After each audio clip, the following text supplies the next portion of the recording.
নমস্কার বন্ধুরা, উর্মিলা কিচেন। আজ আপনাদের বানানো দেখাবো সুজির পিঠা। দুটো ডিম ভেঙে দিয়ে দিলাম, দিয়ে ডিমটা ভালো করে ফেটিয়ে নেব। ডিমটা ফেটানো হয়ে গেছে।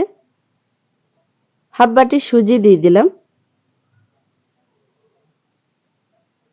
ছোট বাটির এক বাটি চিনি দিয়ে দিলাম, দিয়ে ভালো করে ফেটিয়ে নেব।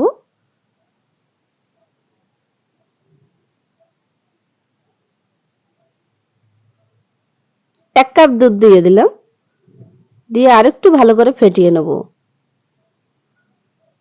সুজিটা ভালো করে ফেটানো হয়ে গেছে। একটা মিক্সার নিয়েছি, তাতে কিছুটা সুজি মিক্স করা দিয়ে দিলাম, দিয়ে ভালো করে মিক্সার করে নিয়েছি। একটা তাওয়া বসিয়ে দিলাম, তাওয়ায় কিছুটা এইভাবে তেল লাগিয়ে দিলাম, এক ডাবু দিয়ে দিলাম, দিয়ে হালকা আঁচে পিঠাটা করতে হবে। 5 মিনিটের মতন ঢাকনা দিয়ে রেখেছি। দেখুন একদম লো আঁচে পিঠাটা হয়ে গেছে। দেখুন কি সুন্দর জালি জালি হয়েছে।